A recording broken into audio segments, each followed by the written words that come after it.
Bonjour, bienvenue dans la série sur les bases de la mécanique quantique.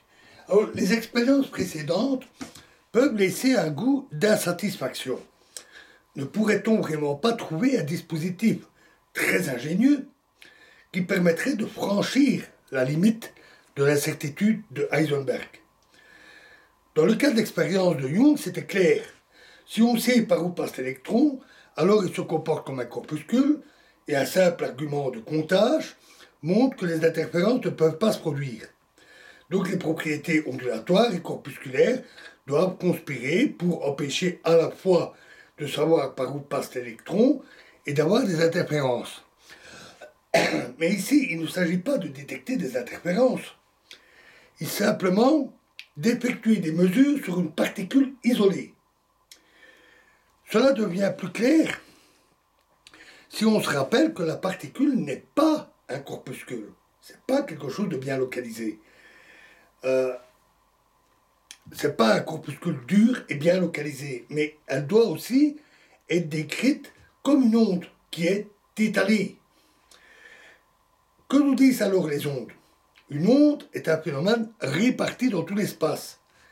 Nous avons vu qu'il est impossible de donner un point précis où se situe l'onde. Forcément, c'est évident pour un objet qui est réparti.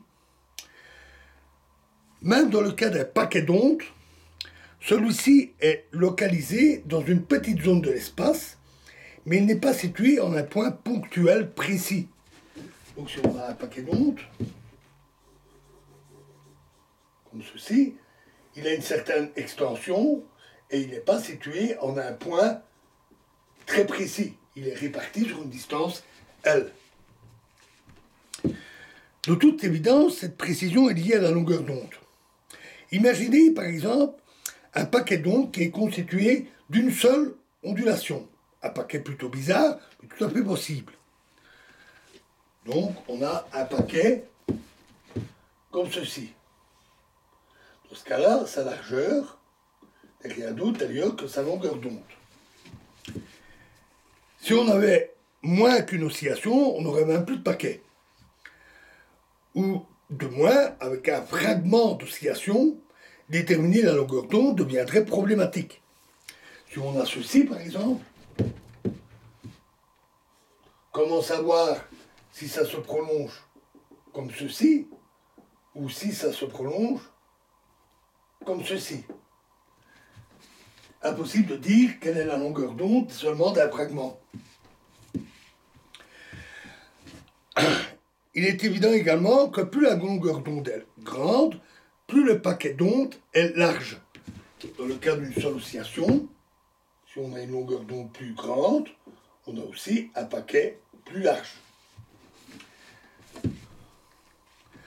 Et donc sa localisation est moins précise.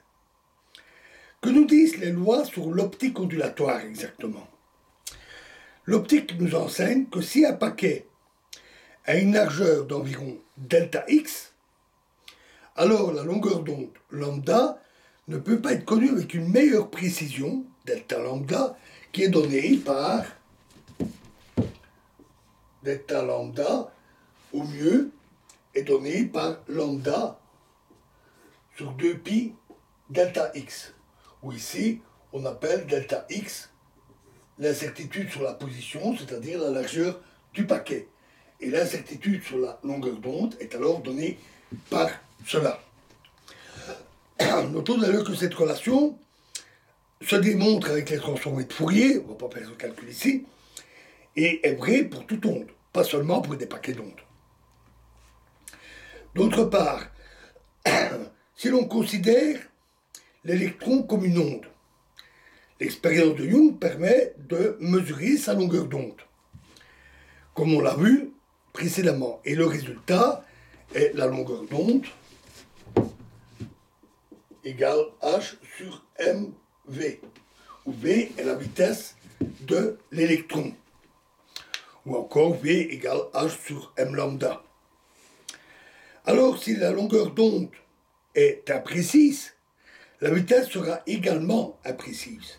En quelque sorte, ce paquet d'ondes ne se propage pas de manière uniforme. C'est logique, puisque la longueur d'onde correspond à l'impulsion, c'est la masse fois la vitesse. Et à partir de ces relations, on trouve que delta V égale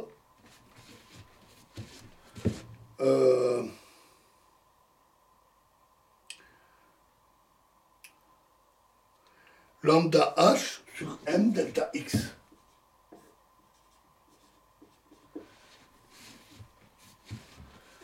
On peut alors rassembler toutes ces relations, utiliser aussi la relation pour l'impulsion,